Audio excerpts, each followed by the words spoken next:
আজ মন থেকে না চাইলেও এই জায়গাটাকে আমাদের বিদায় জানাতে হবে। বিকেলে আছে শ্যামলী বাসে আমাদের ফিরে যাওয়ার টিকিট।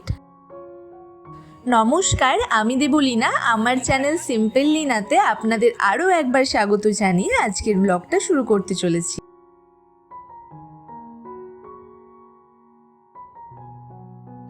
আজ বেডে চোখটা খোলার পর আর উঠে রেডি হতে ইচ্ছা করছে না। ভাবলেই কেমন মনটা খারাপ হয়ে যাচ্ছে। এই জায়গাটা ছেড়ে চলে যেতে হবে।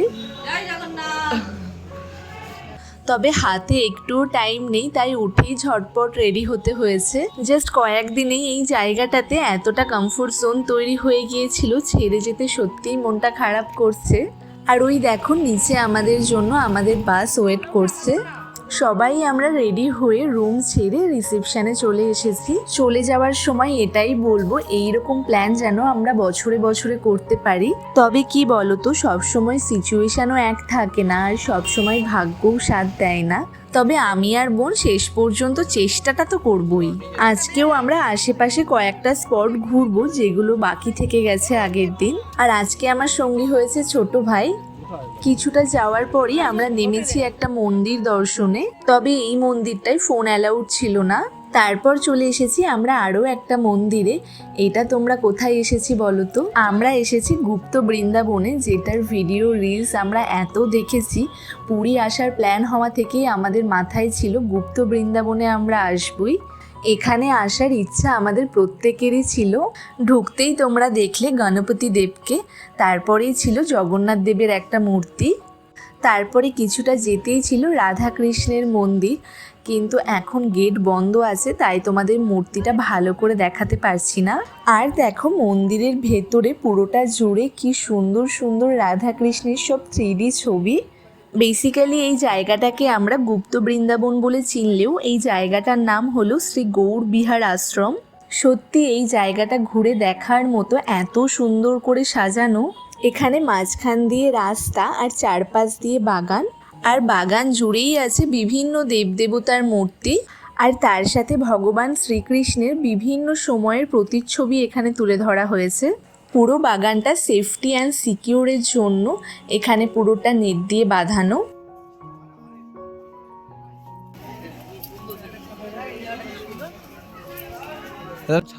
এখানে কি সুন্দর রাধাকৃষ্ণের একটা মূর্তি দেখো। কিছুটা গিয়েই আবার আছে এখানে গৌর নিতাই। এখানে দেখতে পাচ্ছি বুদ্ধদেব, পাশেই আছে বাবার লিঙ্গ। তোমরা পুরীতে ঘুরতে এলে অবশ্যই এই জায়গাটাতে এসো। আশা করি তোমাদের খুবই ভালো লাগবে। এখনও পর্যন্ত হয়তো অনেকেই এই জায়গাটার কথা শুনেছে বা অনেকেই জানে না। আর এই দেখো কি সুন্দর জলের মধ্যে নৌকাতে রাধাকৃষ্ণের লীলা দেখানো হয়েছে। আর এখানে সমুদ্র মন্থনের চিত্রটা তুলে ধরা হয়েছে। আর এই দেখো আমাদের গোমাতা, আর একদম শেষে আছে বাড়ির ঠাকুর। পুরো বাগানটাই আমরা খুব ভালোভাবে ঘুরে দেখেছি। আর তার সাথে এখানে চলছিল ভক্তদের জন্য খাওয়া দাওয়ার ব্যবস্থা। আর আজ আমাদের ব্রেকফাস্টও করা হয়েছিল না। আমরা ভেবেছিলাম গুপ্ত মন্দিরটা ঘুরে গিয়ে ব্রেকফাস্ট করব, হয়তো ভগবানের প্রসাদ পাবো জন্যই আমরা ব্রেকফাস্টটা করেছিলাম না। ছিল ভাত, 2 রকম তরকারি আর মটরের ডাল। প্রত্যেকটা রান্নায় এত সুন্দর হয়েছিল। আর সব থেকে বড় কথা হলো, এখানে খেতে গেলে তোমাকে 1 টাকাও পেমেন্ট করতে হবে না। এখানকার লোকাল মানুষজন আজ বেশ হোলি খেলছে চারিদিকে। এবার আমরা যাচ্ছি আরও একটা মন্দিরে। অনেকেই হয়তো এই মন্দিরটার নাম শুনে থাকবে, ওমকারেশ্বর মন্দির। চলো ভেতরে যাই। ভেতরে দেখার মতো অনেক কিছু আছে, তোমাদেরকে এক এক করে সবটা দেখাবো। ঢুকতেই এখানে রাম সীতার স্ট্যাচু আছে, যেখানে সবাই দাঁড়িয়ে ছবি তুলছে, আমরাও ছবি তুলেছি। তারপরে এটা হলো নাগদেবের গুহা। কিছুটা দেখতে আমরা যেন কিভাবে ব্যাক সাইডে চলে আসি। আর এসেই দেখি এখানে ঝোলানো আছে একটা বড় দোলনা। আর দেখেই তো আমরা সবাই মিলে ছুটে আসি। আর দেখো দোলনায় যতজন মিলে বসেছে, দেখে মনে হচ্ছে দোলনাটাই এখানে ছিঁড়ে পড়বে। ওই মুহূর্তে বাগানে কেউই ছিল না, শুধু আমরা কয়েকজনই ছিলাম। আর বাইরে যা রোদ গরম তোমরা তো দেখতেই পাচ্ছ। আর তখন ওই গাছতলায় ভীষণ হাওয়া দিচ্ছিল, যেন প্রাণটা একদম জুড়িয়ে যাচ্ছিল। আমরা তো মোটামুটি 1 ঘন্টা বসেছিলাম দোলনায়, পুকুর পাড়ে। আর এইদিকে দেখো আমাদের মধ্যে ঝগড়া লেগে গেছে দোলনায় বসা নিয়ে। ঠেলো ঠেলো, গায়ে যত জোর আছে ঠেলো।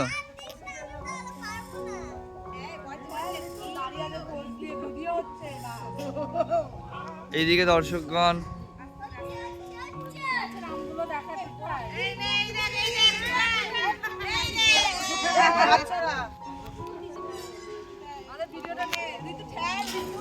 এই দেখো, এই দোলনার অবস্থা ভালো না, যখন তখন ভেঙে পড়বে সবকটা মিলে। দেখো পরিবেশটা কি সুন্দর না, সেই আগেকার গ্রামের বাড়ির মতন, চারিদিকে গাছপালায় ঘেরা, এইদিকে পুকুর পাড়। এবার আমরা আবার ঢুকে পড়েছি মন্দিরের ভেতর। এই মন্দিরের যেটা মেন আকর্ষণ সেটাই এবার তোমাদেরকে দেখাবো। দেখো এখানে একটা ঘরের মধ্যে আছে 108টা শিবলিঙ্গ, আর এখানে প্রত্যেকটা শিবলিঙ্গের নেম প্লেট করা আছে কোনটা কোন স্থানের লিঙ্গ। এখানে তারকেশ্বরের বাবার লিঙ্গ থেকে শুরু করে অমরনাথ, কেদারনাথ প্রত্যেকটা স্থানেরই লিঙ্গ এখানে আছে। পুরী ঘুরতে এলে তোমরা অবশ্যই এই মন্দিরটাতে আসবে। ভিডিওতে তোমাদের কতটা ভালো লাগছে জানি না, স্বচক্ষে দেখতে যে এত ভালো লাগছিল সেটা তোমাদেরকে বলে বোঝাতে পারবো না। তবে এই মন্দিরটা না এখনো পুরোপুরি কমপ্লিট হয়নি। দেখো পেছনে একটা মন্দির তোমরা দেখতে পাচ্ছ যেখানে এখনো কাজ চলছে। কোথায় কচ্ছপ? ওই যে গোটা ঘোরালাম কচ্ছপের বাচ্চা হয়ে যাচ্ছে দেখি যাই শাখা ওকা আর এখানে ভেতরে দেখো তৈরি হচ্ছে বিষ্ণু, যেটাও এখনো কমপ্লিট হয়নি। তৈরি হলে এটা দেখতে খুব ভালো লাগবে। বিরাট বড় একটা বিষ্ণুর মূর্তি এখানে করা হচ্ছে। মন্দির ঘোরা আমাদের হয়ে গেছে, আর মন্দিরের বাইরেই বসেছিল বিভিন্ন ধরনের খাবারের স্টল। আমরা আগে বেরিয়ে নিয়েছি একটা করে লেম্বু পানি। বেরিয়ে আমরা চলে এসেছি সমুদ্রের পাড়ে, শেষবারের মতো সমুদ্রকে বাই বাই জানাতে। ধর চুলগুলো একদম গেল, প্রচুর রোদ, তাও আমরা নেমেছি। আমাদের রিলসটা কমপ্লিট হয়েছিল না, সেটা কমপ্লিট করতে। আর ওই যে আমাদের বাস বেরিয়ে, এই যে আমার মা। কেউই নামেনি, আমরা কয়েকজনেই নেমেছি। রোদের যা তেজ, কেউই আর নামতে চাইছে না। চলো টাটা পুরি, আমরা আজকে সন্ধ্যাবেলায় চলে যাব। বাই। এবার আমাদের লাস্ট আর ফাইনাল ডেস্টিনেশন হলো জগন্নাথের মাসিবাড়ি। তবে আমরা মাসিবাড়ি ঢুকতে পারিনি, গেটের সামনে থেকে আমাদেরকে ঘুরে আসতে হয়েছে, কারণ ভেতরে চলছে কাজ। অনেক দিন ধরেই মাসিবাড়ি বন্ধ আছে, কিছুদিন পর একেবারে কাজ কমপ্লিট করে খোলা হবে। তাই আমরা আর দেখতে পেলাম না, কি আর করা যাবে। মাসিবাড়ি থেকে কিছুটা এগিয়েই ছিল একটা গ্রহরাজের মন্দির, সেখানেই আমরা গিয়েছিলাম তারপর। আর মন্দিরে ঢুকেই দেখি ওখানে ভোগ রান্না হচ্ছে। আর ভোগের প্রসাদ বলে কথা, সেটা কি কখনো এড়িয়ে আসা যায়? ভালোই হলো, আজকের দিনটা আমাদের প্রসাদ খেয়েই কেটে গেল। ওখানে ওনারা বসে খাওয়ার জন্য বলছিলেন, কিন্তু তখনও পর্যন্ত আমাদের একদমই খিদে পায়নি। সকালবেলা যেহেতু এত তৃপ্তি করে প্রসাদটা খেয়েছিলাম, তাই মাই ওনাদেরকে জিজ্ঞাসা করলো প্রসাদটা প্যাক করে দেওয়া যেতে পারে কিনা। আমরা 2 মালসা প্রসাদ নিয়ে এসে সবাই মিলে বাসে মাখিয়ে একটু একটু করে খেয়েছি। এবার মামা আগের দিনের জগন্নাথ মন্দিরের প্রসাদগুলো বার করেছে।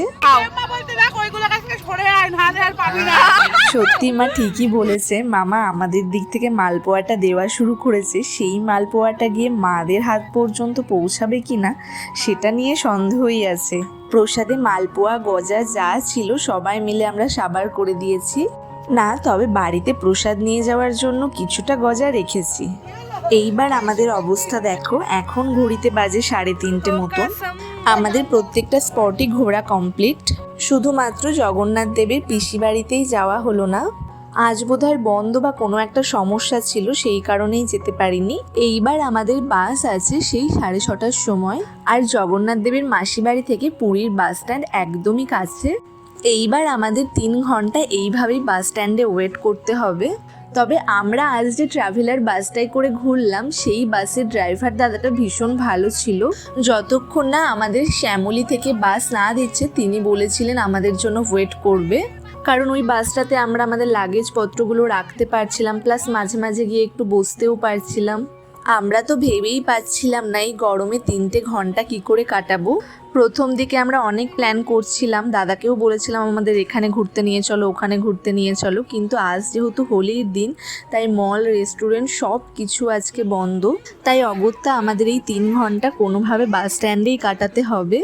আর এই দেখো আমরা কিভাবে 3টে ঘন্টা কাটিয়েছি। আমরা শ্যামলীর সামনে দাঁড়িয়ে যে ট্রানজিশন রিলসটা বানিয়েছিলাম সেটা কমপ্লিট করলাম, প্লাস তার সাথে এখানে যেসব লাইনের বাস আছে সেগুলো ঘুরে ঘুরে দেখছিলাম। শ্যামলীর সাথে সাথে এখানে গ্রিন লাইন, ডলফিন, বিভিন্ন এজেন্সির সুন্দর সুন্দর বাস আছে এখানে। ফাইনালি টাইম হয়ে গেছে, আমাদের কলকাতায় যাওয়ার বাসও দিয়ে দিয়েছে। ফার্স্টে আমাদের এই বাস থেকে ওই বাসে লাগেজগুলো ট্রান্সফার করতে হবে। তবে চলো টাটা পুরী, ভাগ্যে থাকলে আবার কখনো এখানে আসা হবে। আমাদের বাস স্ট্যান্ড থেকে একদম রাইট টাইমে ছেড়ে দিয়েছিল। তবে শ্যামলীতে চাপার জন্য যতটা এক্সাইটমেন্ট ছিল বা যতটা এক্সপেক্ট করেছিলাম ততটা এক্সপেকটেশন ফুলফিল হয়নি। আর তার সাথে আমাদের একটা কমপ্লেনও ছিল, আমাদের যে টিকিটের ভাড়াটা নেওয়া হয়েছিল সেটা প্রিমিয়াম বাসের জন্য নেওয়া হয়েছিল। আমাদের দেওয়া হয়েছিল পুরনো মডেলের বাস। তাদের বক্তব্য ছিল এটাই যে এই বাসটাতে নাকি কিছু সমস্যা হয়েছে, তাই কলকাতায় সার্ভিসে পাঠাতে হবে। এই কারণেই আমাদের এই বাসটা দেওয়া হয়েছে। আমরা ট্রেনের টিকিটের জন্য অনেক চেষ্টাই করেছিলাম, কিন্তু ওই দিনে কোনো ট্রেনের টিকিটই অ্যাভেলেবেল ছিল না, তাই আমাদের বাসেই ফিরতে হচ্ছে। আর আমরা ভেবেছিলাম যদি বাসেই ফিরতে হয় তাহলে শ্যামলী বাসেই ফিরবো, কারণ এই বাসের আমরা এত রিলস দেখেছি আর এত নাম শুনেছি, তাই চাপার ভীষণ ইচ্ছা ছিল। কিছুটা যাওয়ার পর আমাদের বাস একটা জায়গায় হল্ট করেছে। সকালে সেই অনেকক্ষণ আগে খেয়েছি, তাই সবারই খুব খিদে পেয়ে গিয়েছে। এখানে দেখছি চাউমিন পাওয়া যাচ্ছে, তাই আমরা 4 প্লেট চাউমিন নিয়েছিলাম। দেখো আজকে সবার চোখ মুখ দেখেই বুঝতে পারবে আমরা আজ কতটা ক্লান্ত, কারণ সেই সকালে বেরিয়েছি, একটুও ফ্রেশ হতে পারিনি। বাসেই আজকে আমাদের দিনটা কাটছে।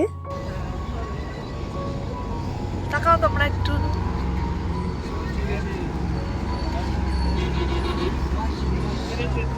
মামা মামিকে একটু দেখি, তাকাও তাকাও, ও মামা বস বস। আমাদের বেচারা ভাইটা একা হয়ে গেছে রে। অসুবিধা নেই, একাই ভালো। একাই ভালো, জীবনে একাই থাকতে হবে নাকি দুটাই। এই বোনো দেখি দেখি তোর মুখটা।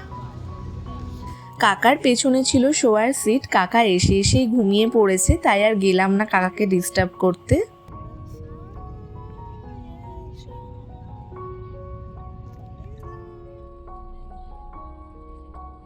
এবার আমাদের বাস ওই 10টা নাগাদ হল্ট করেছে ডিনারের জন্য। ডিনারে আমরা প্রত্যেকেই নিয়েছিলাম চিকেন থালি। তারপরে মাঝরাতে বাস একবার হল্ট করেছিল। ভোরবেলায় টাইমের আগেই বাস আমাদের ধর্মতলায় নামিয়ে দেয়। ট্রেনে ঘুম হলেও বাসে আমার একটুও ঘুম হয় না, গোটা রাস্তা গান শুনতে শুনতে চলেও এলাম। এখান থেকে আমরা ট্যাক্সি করে সোজা যাব কলকাতা স্টেশন। শুধু বোন আর ঋতু থেকে যাবে, বোনকে ঋতু কলেজে নামিয়ে দিয়ে তারপর বাড়ি যাবে। আর কিছুক্ষণের মধ্যে আমরা সবাই যার যার ঠিকানায় পৌঁছে যাব। তবে চলো আজকের মতো ব্লগটা আমি এখানেই শেষ করছি। তোমাদের যদি ব্লগটা ভালো লেগে থাকে লাইক, কমেন্ট অ্যান্ড শেয়ার করবে, সাবস্ক্রাইব করতে ভুলবে না। আবার দেখা হচ্ছে নতুন কোনো ব্লগ নিয়ে, ততক্ষণের জন্য টাটা।